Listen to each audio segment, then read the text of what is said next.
আসসালামু আলাইকুম রহমতুল্লাহ।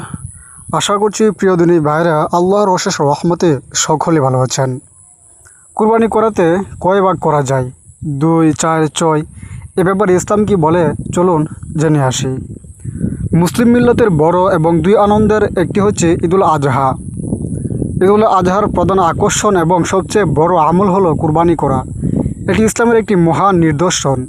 আল্লাহ তাআলা কুরবানির নির্দেশ দিয়ে বলেন, আপনি আপনার রবের উদ্দেশ্যে নামাজ পড়ুন এবং কুরবানি করুন। সূরা কাউসার আয়াত 2।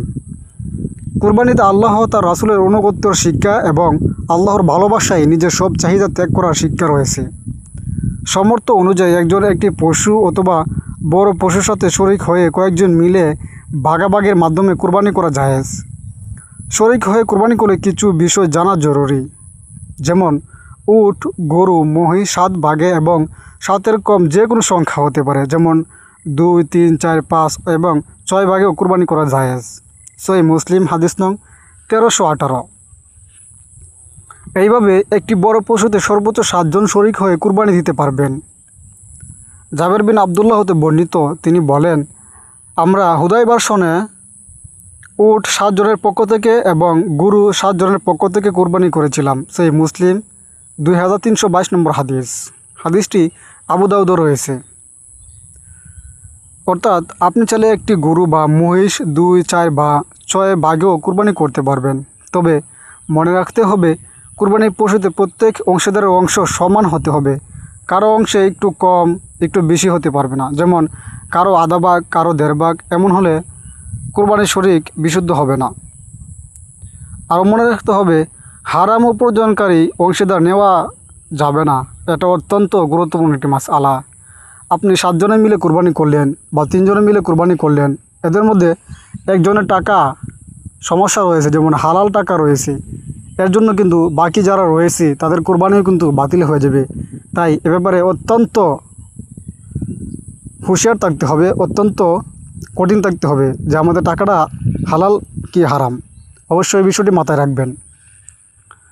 কেউ যদি গরু, মহিষ বা উট একা কুরবানি দেওয়া নিয়তে ক্রয় করে, এ পশুতে অন্যকে অংশীদার করাও তার জন্য জায়েজ।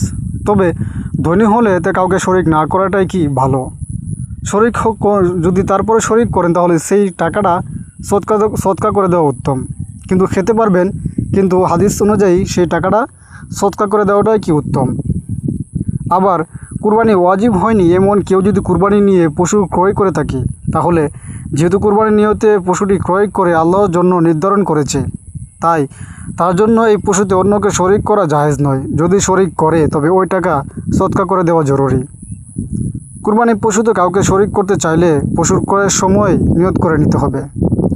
আল্লাহ তাআলা মুসলিম উম্মাহকে সমর্থবানদের বিশুদ্ধ নিয়ত ও হালাল উপার্জন দিয়ে কোরআন সুন্নাহ অনুযায়ী কুরবানি করা তৌফিক দান করুন। প্রিয় দিনী ভাইরা, যে কথাই বলছিলাম যে কুরবানিতে কয় ভাগ করবেন, সেই বিষয়টা আমি আশা করি স্পষ্ট করেছি। এবং সবচাইতে গুরুত্বপূর্ণ যে বিষয়টি কুরবানির মধ্যে, যে টাকাটা হালাল কি হারাম।